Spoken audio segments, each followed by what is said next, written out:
구약성경 시편 122편에 있는 말씀입니다. 시편 122편 1절에서 9절에 있는 말씀까지 보도록 하겠습니다. 제가 가지고 있는 성경 페이지로는 구약성경 897페이지나 898페이지에 있습니다. 897페이지나 898페이지에 있는 시편 122편 1절에서 9절에 있는 말씀까지입니다. 다윗의 시, 곧 성전에 올라가는 노래라고 하는 제목이 있는 시편 122편 1절에서 9절에 있는 말씀 합독하도록 하겠습니다. 사람이 내게 말하기를 여호와의 집에 올라가자 할 때에 내가 기뻐하였도다. 예루살렘아, 우리 발이 내 성문 안에 섰도다. 예루살렘아, 너는 잘 짜여진 성읍과 같이 건설되었도다. 지파들 곧 여호와의 지파들이 여호와의 이름에 감사하려고 이스라엘의 전례대로 그리로 올라가는도다. 거기에 심판의 보좌를 두셨으니 곧 다윗의 집의 보좌로다. 예루살렘을 위하여 평안을 구하라.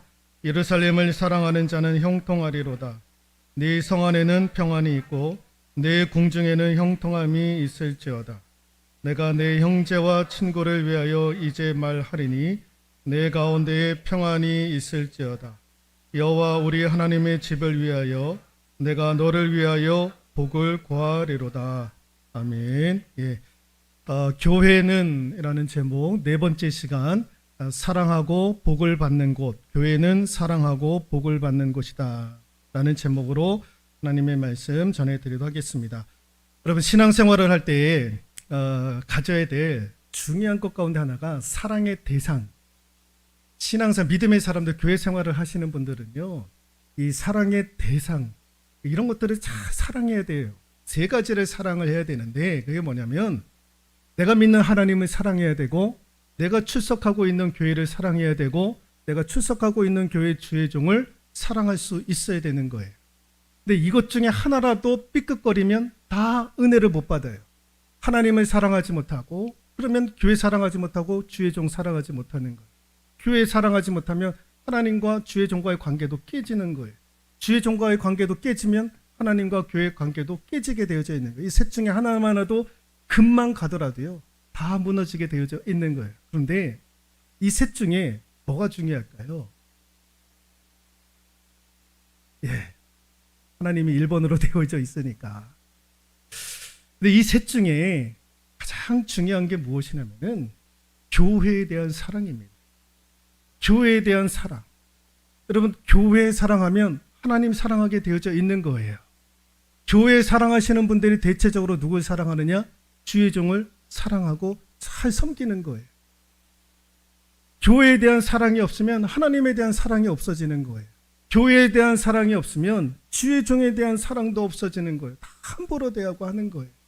그러니까 교회를 사랑하면 하나님 사랑하게 되어져 있고 주의 종도 사랑하게 되어져 있는 거예요.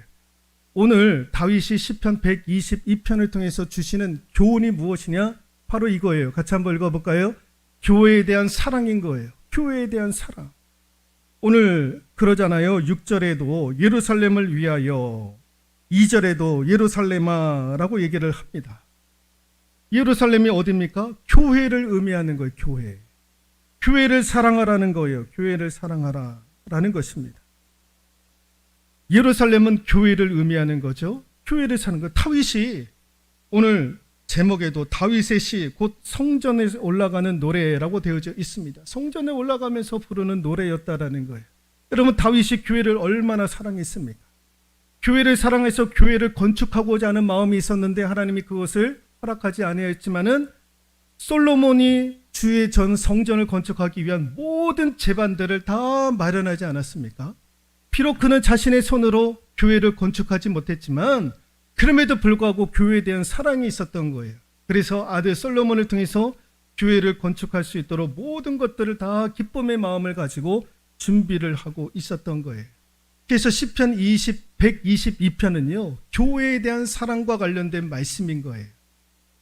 여러분, 교회를 사랑하는 사람들의 특징이 있어요. 오늘 본문의 말씀을 보면 교회를 사랑하는 사람들은 이런 분들의 이런 특징이 있구나라는 것을 알 수가 있는데, 여러분 1절에 있는 말씀 한 번 더 읽어볼까요? 사람이 내게 말하기를 여호와의 집에 올라가자 할 때에 내가 기뻐하였도다. 여호와의 집에 올라가자 할 때, 여호와의 집 성전 아닙니까? 교회 아닙니까? 교회에 올라갈 때 어떻게 했다고요? 내가 기뻐하였다. 여러분, 교회를 사랑하는 사람들의 첫 번째 특징이 무엇이냐면은 기쁨이 있다라는 거예요. 읽어볼까요? 기쁨이 있더라. 기쁨이 있더라는 거예요. 오늘 다윗이 성전에 올라갈 때에 기뻐하면서 올라갔다라는 거예요. 교회에 올 때에 벌써 기뻐하는 마음으로 오기 시작했다라는 거예요. 여러분들이 집에서 문을 나서가지고 교회에 올 때까지 어떠한 마음을 가지고 교회에 옵니까? 오늘 예배드리러 주일날 오실 때에 어떠한 마음을 가지고 교회에 오셨습니까? 바라기는 기뻐하는 마음을 가지고 교회에 올 수 있기를 소망합니다. 여러분, 기쁨이 없이 예배드리는 것이 얼마나 곤욕인지 몰라요. 여러분, 기쁨이 없이 예배를 드리려니까 졸잖아요. 눈꺼풀이요, 너무너무. 어제 뭐 하셨습니까? 오늘 새벽에 또 뭐 하셨습니까? 예. 늦게 주무셨습니까? 어제 축구 경기도요, 늦게까지 하지 않았습니다. 예, 저도 그거 다 보고 잤는데요. 예. 눈꺼풀이 너무너무 무거운 거예요. 그런데 저희 어머니가 그러시더라고요. 야, 너무 설교 때 그러지 말라라는 거예요. 조는 사람 그러지 말라라는 거예요. 왜 그래요? 그랬더니 야, 너 나이 들어봐라. 벌써 80대고 그러면은 그냥 예, 내려온다라는 거예요. 그냥. 그러니 야, 교회까지 오셔서 주무시는데 그렇게 주무시는 교인들을 향해서 너무 그렇게 다그치지 말라라는 거예요. 본인도 우리 교회에 와서 그런 경우가 있다라는 거예요. 아들이 설교하는데도 졸 때가 있다라는 거예요. 그러니 그렇게 다그치지 말라라는 거예요. 그렇게 안 하려고 그래요. 예. 여러분, 기쁨이 없이 교회에서 예배 드릴 때 힘든 거예요. 기쁨이 없이 교회를 섬길 때 힘든 거예요. 근데 벌써 다윗은 교회에 가기 전까지만 해도 기쁜 마음을 가지고 갔던 거죠. 자, 두 번째 4절 말씀을 한번 읽어볼까요? 4절입니다. 시작. 지파들 곧 여호와의 지파들이 여호와의 이름에 감사하려고 이스라엘의 전례대로 그리로 올라가는도다. 이스라엘의 지파들이 교회에 가서 예배 드리려고, 전례대로 예배 드리려고 하나님 앞에 나아갈 때에 무슨 마음으로 갔느냐? 감사하려고. 그러니까 교회 사랑하는 분들은 무슨 특징이 있느냐? 두 번째, 감사가 있는 거예요. 감사. 베풀어 주신 은혜에 대한 감사가 있는 거예요. 돌봐주신 하나님의 은혜에 대한 감사, 인도해 주시고 지켜주신 하나님의 은혜에 감사가 넘쳐나는 거예요. 그래서 교회 사랑하시는 분들은요, 직분을 감당할 때에도 힘들다 어렵다가 아니라 감사함으로 하는 거예요. 감사함. 여러분, 감사가 있는 저와 여러분들 될 수 있기를 소망합니다. 그리고 세 번째가 뭐냐? 여러분 6절에 있는 말씀 읽어볼까요? 시작. 예루살렘을 위하여 평안을 구하라. 예루살렘을 사랑하는 자는 형통하리로다. 예루살렘을 향하여 무엇을 구하라? 평안을 구하라. 그러니까 교회를 사랑하는 사람들의 세 번째 특징이 뭐냐? 평안을 구하시는 분들이에요. 평안.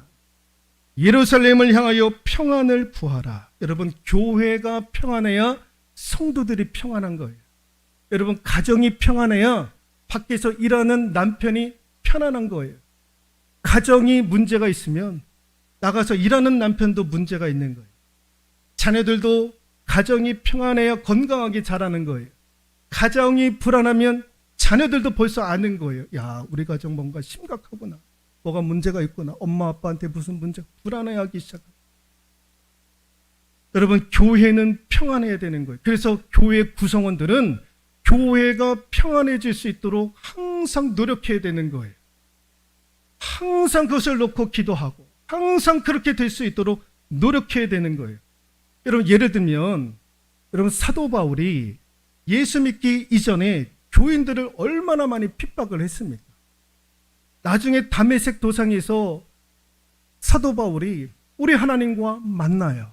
예수님과 만나요. 예수 그리스도의 영과 만나는 거예요. 그때 예수님께서 사도 바울을 통해서 뭐라고 말씀하시는, 너 왜 나를 핍박하느냐? 여러분, 사도 바울은 예수님을 향해서 핍박한 적이 한 번도 없어요. 사도 바울이 활동했을 때는 이미 예수님께서 부활을 하셨잖아요. 그런데 예수님께서 담메색 도상에 와가지고 사도 바울을 향해서 너 왜 나를 핍박하느냐? 라고 물으시는 거예요. 그랬더니 사도 바울이 깜짝 놀라는 거예요. 내가 언제 예수님을 핍박했습니까? 아니다. 너 나를 핍박했다라는 거예요. 너 교회를 핍박하고 너 내 성도들을 핍박했지. 그것이 곧 나를 향한 핍박이었다라고 예수님께서 말씀을 하시는 거예요. 여러분, 교회를 어렵게 하는 것은요, 누구를 어렵게 하는 겁니까? 하나님을 어렵게 하는 거예요. 교회를 핍박하고 교회를 어렵게 만드는 것은 하나님의 마음을 아프게 만드는 거예요. 그래서 교인들은 항상 생각해야 되는 것이 무엇이냐? 교회의 평안을 구해야 되는 거예요. 교회에 문제가 있으면 아니 되는 거예요. 항상 우리가 그것을 생각해야 되는 거예요. 예루살렘을 향해서 평안을 구하라. 평안을 구하라. 여러분, 평안을 구하는 저와 여러분들 될 수 있기를 소망합니다. 누가 그렇게 하느냐? 교회를 사랑하는 자들이 그러는 거예요. 교회 사랑하지 아니하면 문제가 일어나면 어때? 이런 식으로 나가는 거예요. 문제가 일어나면 어때요? 여러분, 가정에서도 문제가 일어나면 다 어려운데 교회도 문제가 일어나면 어려운 거예요. 그래서 항상 평안함을 구하는 저와 여러분들 될 수 있기를 소망합니다.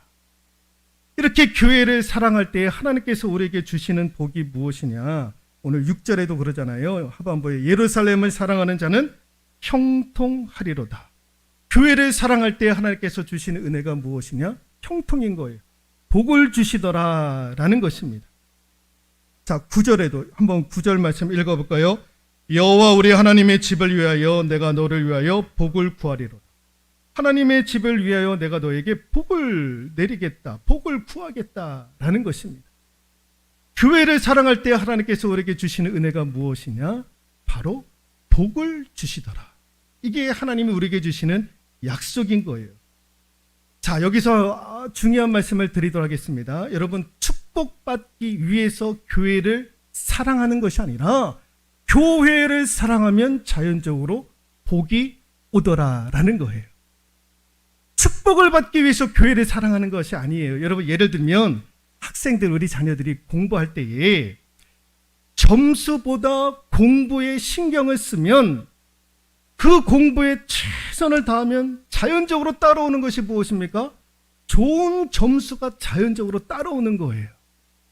좋은 점수를 받기 위해서 공부하는 것이 아니라 그 공부에 최선을 다하면 자연적으로 좋은 점수가 따라오게 되어져 있다라는 거예요. 여러분, 직장인들이 승진할 때 승진의 목표를 두는 것이 아니라 그 일에서 최선을 다하게 되면 따라오는 것이 승진 아니겠습니까?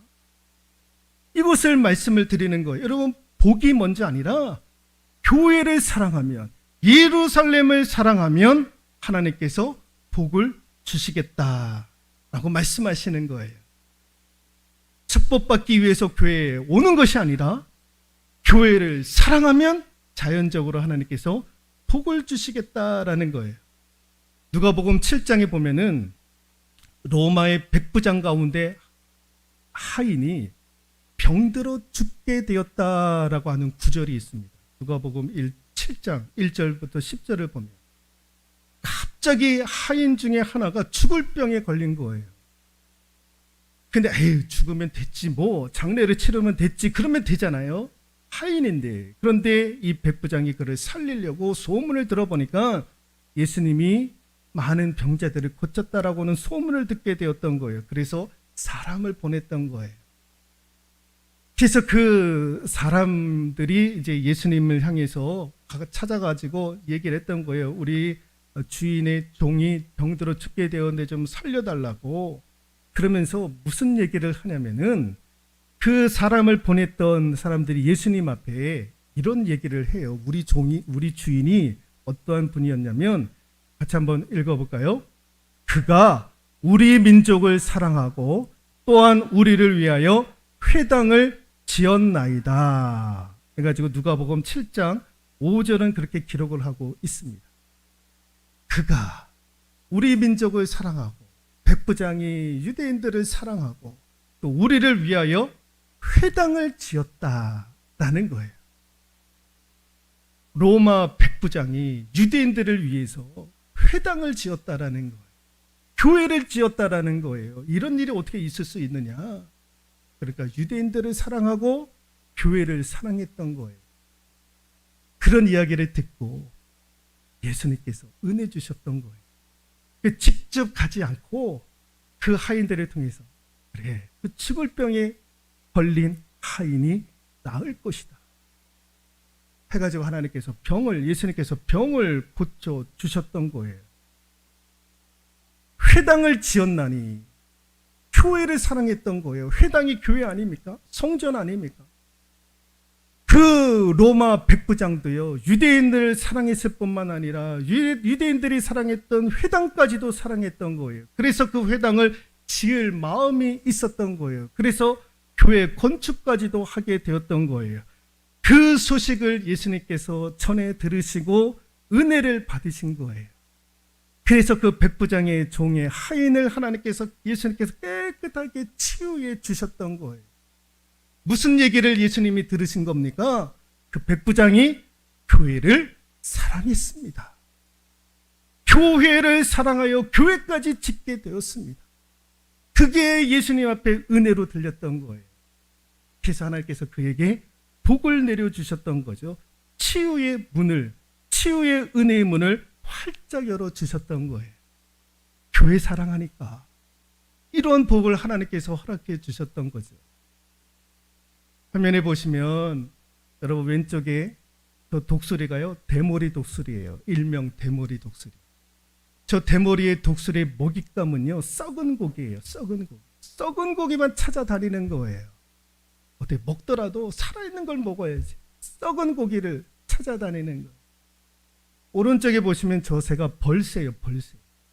예, 꽃의 벌. 예, 여기 꽃에 있는 꿀을 따먹는 새가 저 벌새입니다. 새 중에 가장 작은 새. 그리고 엄청난 힘이 있어가지고 정지 상태에서 그냥 이렇게 날개짓을 하면 그대로 서 있어요. 그래서 저 꽃에 꿀을 빨아 먹는 거예요. 썩은 고기를 찾아다니는 대머리와 좋은 꿀을 먹기 위해서 찾는 저 벌새. 여러분, 우리가 무엇을 찾느냐라는 것, 무엇을 구하느냐라는 것입니다. 여러분, 썩은 고기를 찾게 되면 썩은 고기를 찾기 마련인 거예요. 그러나 좋은 꿀을 찾기 나서면은 그 꿀을 얻어 먹게 되는 거예요. 예루살렘을 구하면, 예루살렘을 사랑하면, 사랑하고자 한다면 하나님께서 우리에게 좋은 꿀을 먹여 주시기를 원하시는 거예요. 교회에 사랑하는 자리로 나아가게 되면 하나님께서 벌새에게 꿀을 먹이시듯 저와 여러분들에게 하나님께서 복의 꿀을 하나님께서 먹여 주시는 거예요. 저와 여러분들이 하나님을 사랑할 수 있기를 소망하는데 무엇보다도 교회를 사랑할 수 있기를 소망합니다. 교회 사랑하는 자에게 하나님께서 이런 은혜를 주시는 거예요. 교회는 무엇이다? 내가 교회를 사랑하고 내가 복을 받는 곳, 그것이 교회인 줄로 믿습니다.